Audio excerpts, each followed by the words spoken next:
back to an all-new episode of the One Tree Hill Rewatch here on the Filmaholic channel, and today I'm talking about two episodes on One Tree Hill, and that's 710, 711. So let's start off with 710. You are a runner, and I'm a father's son. Episode originally aired November 16th, 2009, which, by the way, November 16th, 2011 was when they filmed the final episode of One Tree Hill when I was extra on. But this episode, 2009, directed by Paul Johansson and written by Mark Schwann.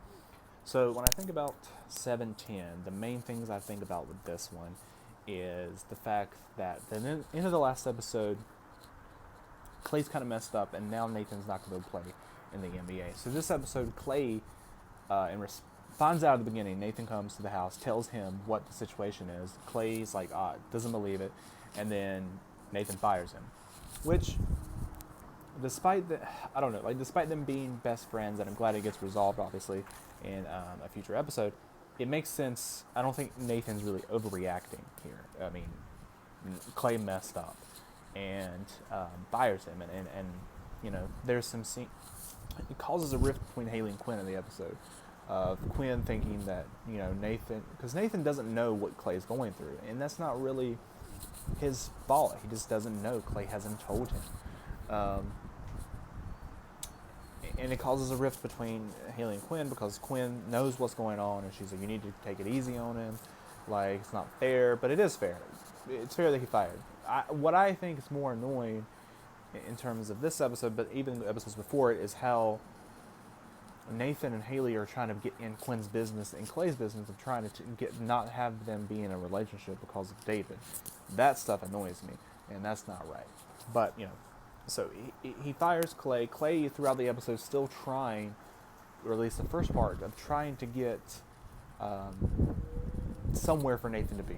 Bobcats is that situation's over. He contacts them first, but now he's just calling around to see where he can get Nathan a spot, even though Nathan has already just fired him. So that happens. Then we have the stuff with Dan, which is a lot of big things, which is a response to that. But what I think about this episode is Dan and Clay. So Dan actually goes to see Mouth first, which that's at the diner, and which is Dixie Grill. Which if you've been to Wilmington, if you go to Wilmington, especially if you go for like One Tree Hill, you can get it. You can go there because it's used in the show for multiple seasons. But also Dixie Grill is a fantastic restaurant. Highly recommend it. They have breakfast food and they have lunch food as well. Really good banana French toast. Highly recommend that. But anyways, Dan goes and sees Mouth there.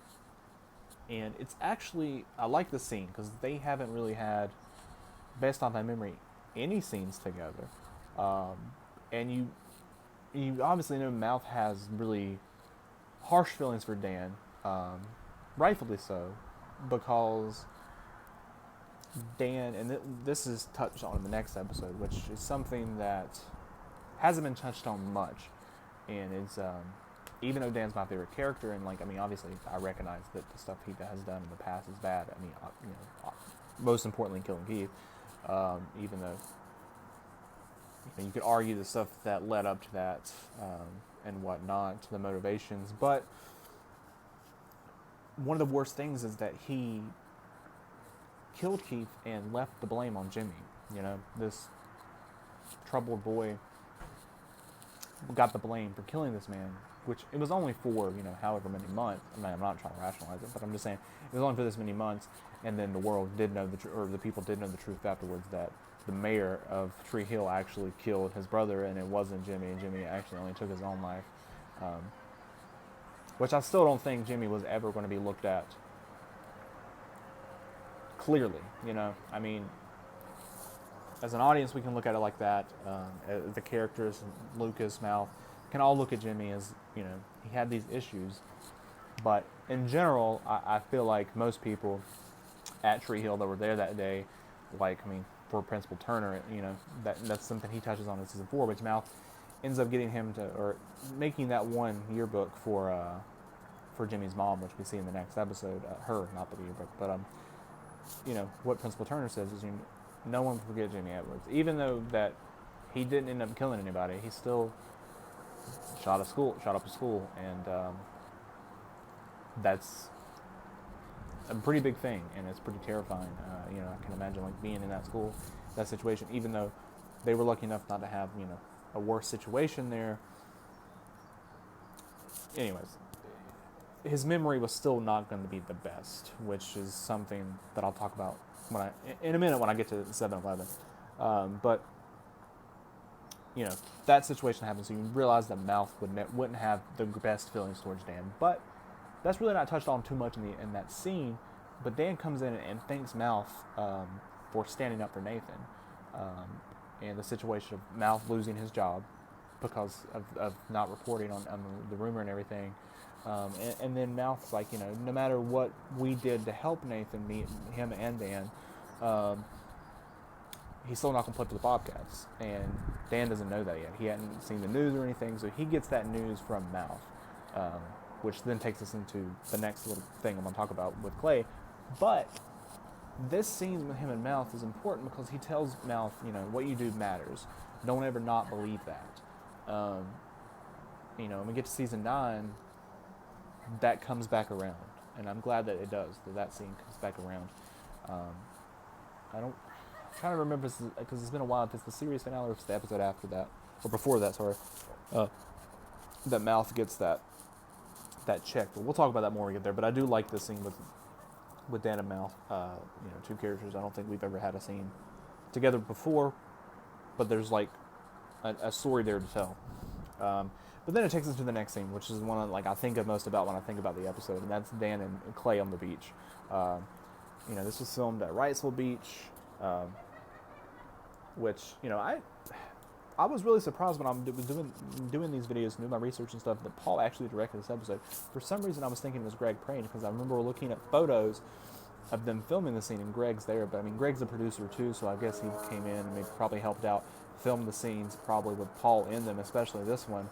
But Dan finds Clay on the beach. Dan's in his suit, finds Clay on the beach, and Clay doesn't recognize him at first. You know, he's just a guy who stepped in front of him, and he's like, "Oh, excuse me," and tries to walk around. And Dan steps in front of him again, and then Clay recognizes who it is then. And you know, Dan's like, the whole lifetime of preparing Nathan for the NBA, doing all of this work, and you piss it all away. And they have an exchange, which I like, and then Clay's like, well, what are you going to do, shoot me? And then walks past Dan, and Dan just grabs him and drags him to the water and just starts dunking him into the water. To try to, I mean, it's a Dan Scott messed up way of doing things, but it was a way of waking Clay up, you know, but also him just being pissed at what Clay had did as well. But he starts dunking him in the water, and he's like, you know, today's your baptism.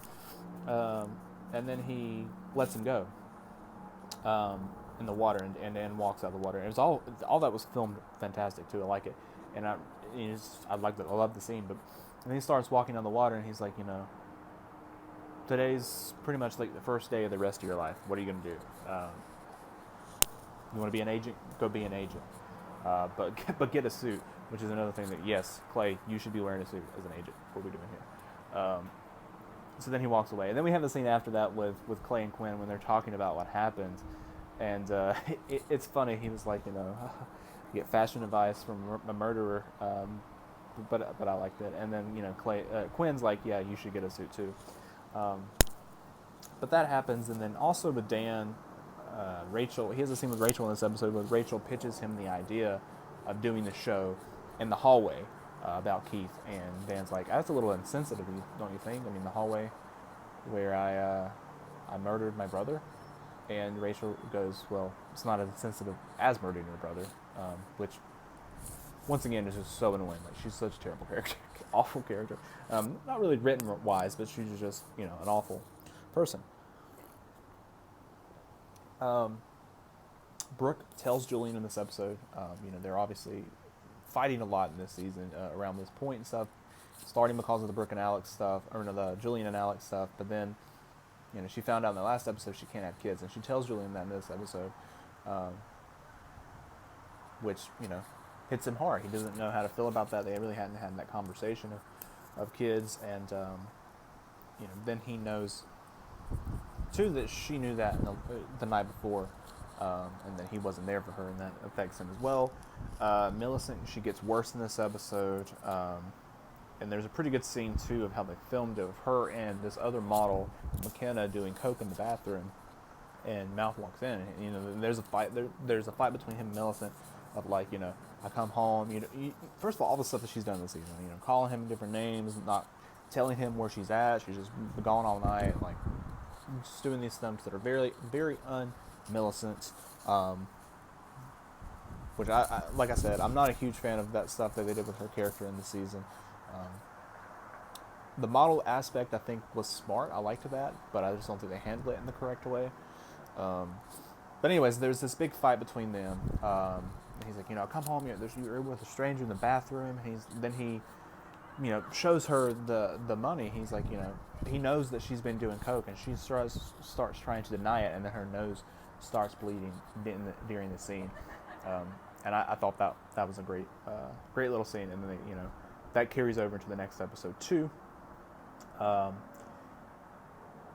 And then the last little bits here. So we have another scene with Dan and Clay, which I like that scene a lot too, of Dan finding Clay in the bar, which I don't know how he found. I don't know how he found him in the bar. I don't know if did Clay text him and was like, hey, I'm gonna be here. We need to talk or something. I don't think so. I think he just found him, but it was a little bit weird. But he found him there, and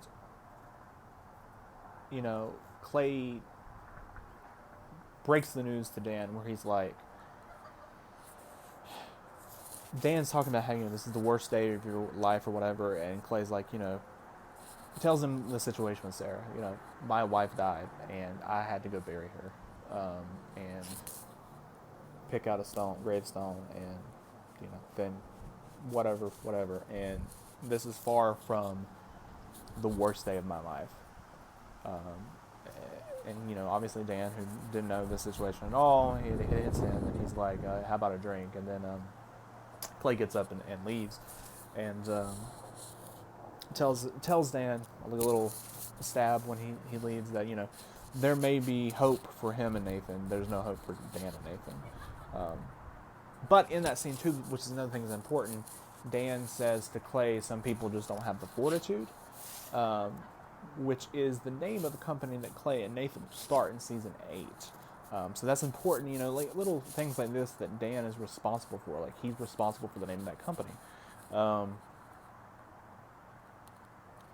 Just the legacy aspect too. And it's another thing that I'll talk about when we get to season 9, especially 9/11 Danny Boy, which is my favorite episode of the show. But there's a deleted scene from that episode, while I'm thinking about it, that should not have been a deleted scene. It should have been in the episode with Dan and Julian, where Dan gives Julian the idea to go back to Lucas's novel and make the show. So the whole reasoning there at the end that Julian goes and does that show is because of Dan, and they cut it. They cut that scene, but it's still canon, I think. I don't know. That's just what I think they should have kept it in there. But then at the end of the episode, Victoria calls the police and reports Millicent for drunk driving. And then Millicent gets pulled over with McKenna and arrested. And then she calls Brooke, who answers the phone. Her and Julian are asleep. And she asks Brooke for help, and Brooke says, I can't help you. Hangs up the phone, which ends the episode. And I don't blame Brooke. I definitely would have done the same. But then we go to the next episode, which is 7/11, You Know I Love You, Don't You? Which originally aired November 30th, 2009, was directed by Greg Prange and written by William H. Brown. The episode, is the episode before the mid-season finale. So we've got a lot of stuff coming up in this episode that are going to be resolved in the next one. Victoria ends up bailing Millicent out of jail, even though she's the one that called. She wanted to teach Millicent a lesson. But then she's like, hey, don't show your face again until you're better or whatever. Brooke goes to see... Well, Brooke goes over to Mouth and Millicent's apartment, and she ends up telling Mouth the situation that Millicent got arrested last night, which, just shatters Mouth of he's got to go help her and all this. But then Mouth and Millicent end up actually breaking up in this episode, which is unfortunate. Like, I really like the Mouth and Millicent relationship. I don't like that she slept with Owen in season 6, but besides that, I really liked them up until this point, and then they started doing this to Millicent's character again, and then they break up in this episode, and they don't, you have back and forth, but they don't find their way back to each other in season 7. I'm trying to remember. I mean, obviously they do end up together if you've seen this show before and you're watching it with me. But I can't remember. I think it's maybe the second half of season 8 that they finally get back together. I know it's by the end of season 8 because they start that morning show at the end of season 8.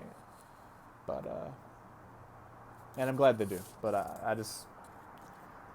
I think that relationship still could have been handled. I mean, they went through a lot, but I think it could have been handled a little bit better. They break up in this episode, though. Clay, his part of this episode is he has one client left. He's a football player, lives on this farm. He goes and sees him, try to keep him, and then he ends up losing him too.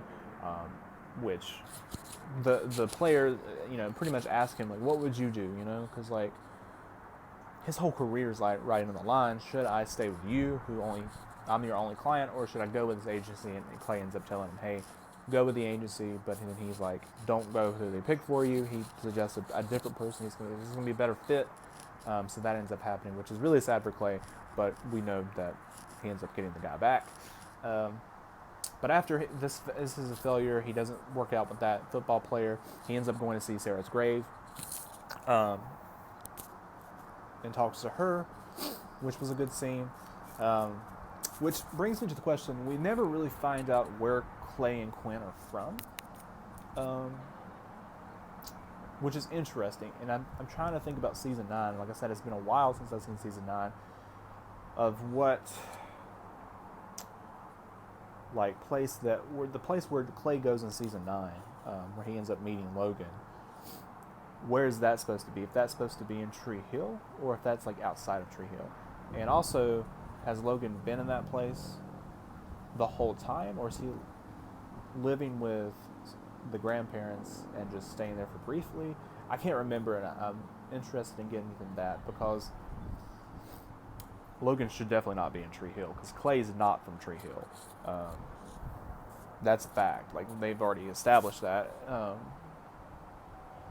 He talks about in season 9 how, like, when he found the beach house, he was just driving and came across the beach house, and then that's when he ends up getting Nathan as his client and all that, and ends up taking some time off in Tree Hill and whatnot.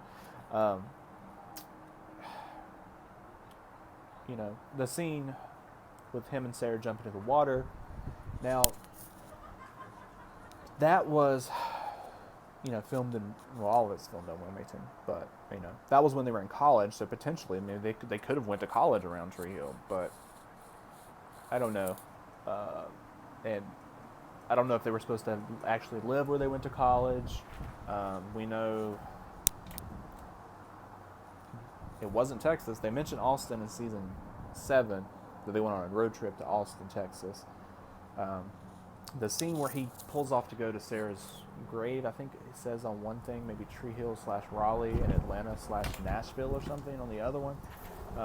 So it's always been to me, they either lived in Nashville, Tennessee, or Atlanta, Georgia, was two of the places that Clay and Sarah lived. One of the two places they lived was either one of those. And then they probably went to college somewhere at the coast, whether it be somewhere at the coast in Georgia or maybe towards Tree Hill. Maybe that's how he knew about Tree Hill, was that they went to college in that area. But yeah, that's interesting to me, where they might have went. I don't know. I'm gonna say maybe Nashville. Maybe they're from Nashville. I don't know. I'm curious about that. But Nathan, his agents, he has conversations with them in the episode 2, and they're like, we could get you into the NBA, but you're gonna have to take a huge pay cut. It's not gonna be on the team you want. It's not gonna be the play time that you want. It's gonna end up hurting you in the long run. What's better option right now for you is to go take a year off in the NBA, go to Spain, play overseas, and then next year we'll get you back in the NBA. But Nathan doesn't want to do that. He wants to play in the NBA. He doesn't want to go over to Europe and play. But it's the decision they end up having to pretty much make because it's pretty much the only one they're presented with. Which also sucks because Haley's preparing to go on tour. She's about to go on tour for the second time in her career. And, now Nathan's going to have to be overseas, which really it doesn't really matter. I feel like they make a big deal about it at the time. Like, hey, one of you is going to be on tour, I'm going to be in Spain. But it's not at the same time, so I don't even know why they made a big deal about it. Because Haley, which I think is odd, because Season 7 takes place when the season starts. It's June 2013, which it means taking the year out of it because that doesn't really matter. But it's June because Damien's birthday is in June, so the season starts in June. This point where we're at now would be in July. So the mid-season finale, when she goes on tour, is July. She only is on tour for a month, essentially. Because when they come back in the mid-season premiere, it has to be like August. You could push it to maybe September at the most, but I would say like late August because when you get to season 8, episode 6 of season 8 is Halloween. So you got to box it in between that time period of the first 6 episodes of season 8 have to all take place in October. The season finale of season 7 would have to probably be early October. So yeah, I don't know. Like that time period's kind of cramped there, especially when you have episodes that say like several weeks have passed. You get a look at that too. But yeah, Nathan doesn't start preparing to go back to train with the NBA and stuff until the season 8 premiere, which, like I said, I'd say would be in like October, which I don't know in reality when they go back and start doing the NBA. It's probably earlier than that, so it probably doesn't actually make sense. But that's just how I do the timeline in my head. So yeah, she's not on the tour long, but they're preparing to go in that. Skills, he talks to Julian. He finds out there's a sports coordinator position where you can coordinate sports in movies. He talks to Julian about it, and Julian gets him a spot for an audition. So he does this like audition video, which some of the cringe-worthy scenes of the series have to do with the kids on the show. You have this White Men Can't Jump. I think is that the name of the title? Woody Harrelson, Wesley Snipes. But they do like a style of that with Jamie and Chuck, and I don't like it. But anyways, that's a video that Skills does and submits the audition for this, or not, I don't know if audition, but like he submits the video for applying for the job in LA. Alex and Julian have a conversation, and Julian admits to Alex that Brooke can't have kids, and that he doesn't know how he feels about it, which is a terrible decision. He never should talk to her about it. I know it sucks for Julian because he doesn't have any other friends other than Brooke. Essentially, I don't know if he's supposed to have any friends in he doesn't in LA or something, because we found that situation where he talked about it earlier too. He was like, I haven't had homies or whatever, and nobody hasn't had homies, but he doesn't have anybody to talk to, so he ends up talking to Alex, but it's just not the right decision. Definitely not the right person to talk to. He talks to her about it, and then she ends up confronting Brooke and bringing her pamphlets and stuff. Like, there's other options. I want to help you with this, and rightfully so. Brooke gets really upset, and then confronts Julian about it too. That he told Alex about it, but you told her that you wanted to have kids, but you couldn't tell me that. Going back to Dan, they're preparing for the show in the school, and Jimmy's mom comes in to talk to Dan. And Dan doesn't recognize who she is and thinks that she's a fan. And, he's going to write her an autograph or whatever. And she slaps the hell out of him. And then, cries and then tells him, I had to bury my son alone.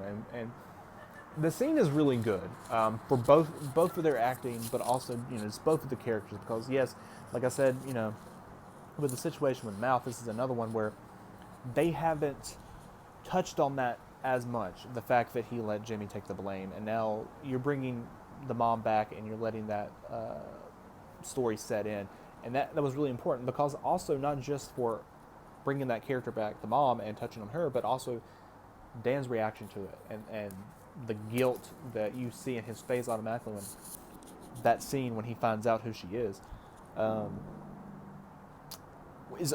great, I think.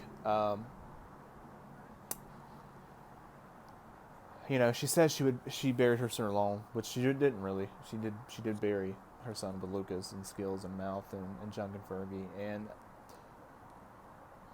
to be honest, in reality, I don't think many other people would have came, even if they didn't think he killed Keith, given the circumstance.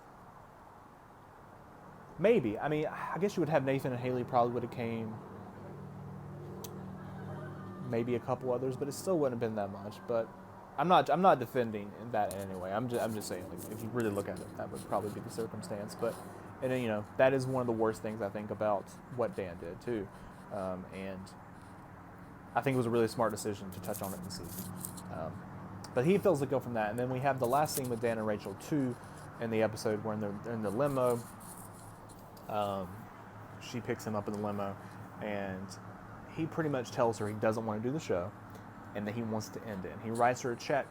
He says, that's your part, and which I'm curious what amount he wrote the check for. But she tells him, I deserve half all this, and it needs to be a lot bigger than that. She rips the check up, and which that's the end of the scene. But she also asked him before that, you're trying to get rid of me, Dan. And he's like, no, I'm not trying to get rid of you. I just want it to end. He's like, me and you, we can run away together and grow old. And she's like, well, you're already old. And then she tears the check up, which just goes into it. It's like, he doesn't really love Rachel. He's wanting somebody to be there, and he wants to be able to love somebody. He wants somebody to love him, and that's what he says. I'm not trying to get rid of you, but it's that point where she tears that check up where I think it sets in of Dan's firm decision of what he's going to do, because he doesn't want to do the show. He's going to end up doing it, but it's going to be totally different than what she thinks. And then the cliffhanger of this episode, which takes us into the finale, is Alex attempts to commit suicide. She slits her wrist in the bathtub and calls Julian after she does it, and then the phone falls in the water, and that's our little cliffhanger of the episode, which will take us into the finale, which will be my next video. Don't forget to like this video and subscribe to the channel. I will see you guys next time.